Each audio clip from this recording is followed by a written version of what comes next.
Il aura fallu le contre-coup dans l'indéniable Djuablin des crises répétitives de l'école pour que le système scolaire dans cette région bénéficie de toutes les attentions. Attention des élus, cadres, autorités administratives et coutumières, attention aussi de la communauté éducative et des populations.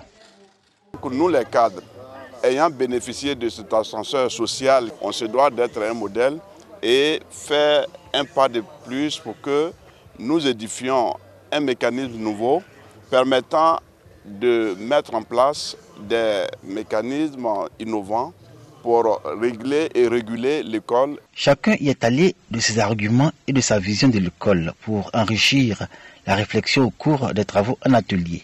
Les élèves au cœur des violences dans les collèges et lycées ont été mis à contribution autant que les parents. Quand j'étais à Kimane, quand tu fais quelque chose, quand tu n'as pas étudié, tu viens, ton cœur bat.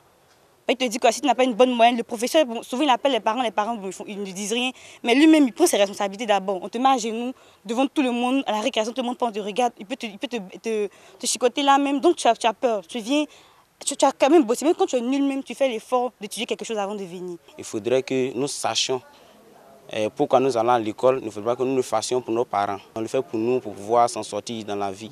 C'est un tableau bien sombre qui résume l'état du système scolaire dans la région de l'indéniable Djuablin, selon l'analyse diagnostique faite par les autorités éducatives.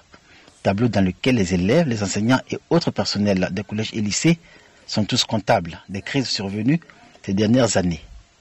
Les autres composantes du corps social, les parents d'élèves notamment, n'y échappent pas.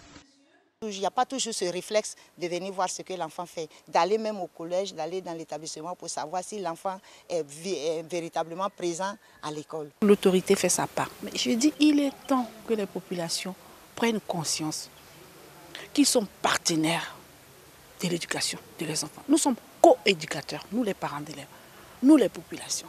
L'État seul ne peut pas s'engager dans les dépenses éducatives, dans les projets éducatifs de nos enfants. Nous sommes les premiers bénéficiaires de leur réussite. Les crises du système scolaire dans l'indéniable Djuablin, une responsabilité partagée et bonne conscience comprise, tous s'accordent sur l'exigence d'œuvrer pour que l'école dans l'indéniable Djuablin retrouve son rayonnement d'antan. Que chacun comprenne la nécessité de s'engager ou de prendre ne serait-ce qu'une petite part dans le cheminement, dans le déroulement, dans le développement du système éducatif dans la région.